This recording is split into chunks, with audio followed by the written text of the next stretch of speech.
So first ಏನು packaging. So product ತುಂಬ ಚೆನ್ನಾಗಿದೆ, ಬಟ್ ಪ್ಯಾಕೇಜಿಂಗ್ ಕೂಡ ಅಷ್ಟೇ ಇಂಪಾರ್ಟೆಂಟ್. ಸೊ ಪ್ಯಾಕೇಜಿಂಗ್ನ ಏನಂತಾರೆ FMCGನಲ್ಲಿ ಸೈಲೆಂಟ್ ಸೇಲ್ಸ್ ಪರ್ಸನ್ ಅಂತ ಹೇಳ್ತಾರೆ. So as A normal person ನೀವು ಬಂದು ಪ್ರಾಡಕ್ಟ್ನ ತೊಗೊಂಡ್ರೆ ಇಟ್ ಶುಡ್ ಟೆಲ್ ಅದು ಒಳಗಡೆ ಏನಿದೆ, ಅದರದ್ದು USP ಏನು, ಯೂನಿಕ್ನೆಸ್ ಏನು ಅದು ಹೇಳಬೇಕು. ಸೊ ಪ್ರತಿಯೊಬ್ಬರಿಗೂ ಇಂಪಾರ್ಟೆಂಟು ಒಂದು ಒಳ್ಳೆ ಲೋಗೋ ಬೇಕು. ಪ್ರೀಮಿಯಂ ಕ್ವಾಲಿಟಿ ಅಂತ ಹಾಕಿದ್ದೀವಿ. So normal veg symbol, FSSAI rules ಪ್ರಕಾರ ಏನೇನು ಬೇಕೋ ಅದು. ಸೊ ನಮ್ಮ ಪ್ರಾಡಕ್ಟ್ ಹೆಸರನ್ನ ತುಂಬ ಎದ್ದು ಕಾಣುತ್ತೆ. ಸೊ ಜನ ಫಸ್ಟ್ ಹುಡ್ಕೊಂಬರೋದು ಪ್ರಾಡಕ್ಟ್ ಏನು ಅಂತ ಬೇಕು ಅಂತ. ಸೊ ಆ ಪ್ರಾಡಕ್ಟ್ ಇನ್ಫಾರ್ಮೇಷನ್ ಇದೆ. ಪ್ರಾಡಕ್ಟ್ದು ಫೋಟೋಗ್ರಾಫ್ ತುಂಬ ಇಂಪಾರ್ಟೆಂಟು, ಗೊತ್ತಾಗುತ್ತೆ ಹೇಗಿರುತ್ತೆ ಏನು ಅಂತ. ಸೊ ಇವತ್ತಿನ ದಿನ ಇಮೇಜ್ ಜಾಸ್ತಿ ಮಾತಾಡುತ್ತೆ ಹೆಸರಿಗಿಂತ.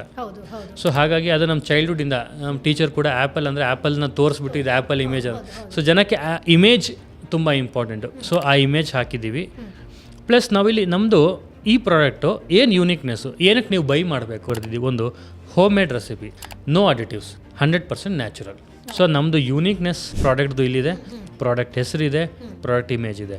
ಸೊ ಇದಿಷ್ಟು ಇನ್ಫಾರ್ಮೇಷನ್ ಕೊಟ್ಟಾಗ ಒಂದು ಕನ್ಸ್ಯೂಮರ್ಗೆ ಓಕೆ ಇದು ಹೊಸ ಬ್ರ್ಯಾಂಡ್ ಆದ್ರೂ ಓಕೆ ಇದು ಗೊತ್ತಾಗುತ್ತೆ, ಇದನ್ನು ಟ್ರೈ ಮಾಡ್ಬೋದು ಅನಿಸುತ್ತೆ. ಸೊ ಇದ್ರದ್ದು ಹಿಂದೆ ಕೂಡ ನೀವು ನೋಡ್ದಂಗೆ ನಾವು ಲೋಕಲ್ ಲ್ಯಾಂಗ್ವೇಜಲ್ಲಿ ಕೂಡ ನಮ್ಮ ಕನ್ನಡದಲ್ಲಿ ಕೂಡ ನಾವು ಬರೆದಿದ್ದೀವಿ. ಪ್ಲಸ್ ಇಂಗ್ರೀಡಿಯೆಂಟ್ಸು, ಸೊ ಏನೇನು ಹಾಕ್ತೀವಿ, ಏನೇನಿದೆ ಪ್ರತಿಯೊಂದನ್ನು ನಾವು ಮೆನ್ಷನ್ ಮಾಡಿದ್ದೀವಿ. ಸೊ ಆಮೇಲೆ ಈ ಪ್ರಾಡಕ್ಟ್ನ ನಾವು ನೆಕ್ಸ್ಟು ಸೂಪರ್ ಮಾರ್ಕೆಟಲ್ಲಿ ಪ್ಲೇಸ್ ಮಾಡಬೇಕು ಯಾವತ್ತನ ಒಂದು ದಿನ ಅಂತ ನಾವು ಡಿಸೈಡ್ ಮಾಡಿದ್ವಿ. ಸೊ ಆ ಸೂಪರ್ ಮಾರ್ಕೆಟಲ್ಲಿ ಬಾರ್ ಕೋಡ್ ಇದೆ. Boss Vala, B the boss.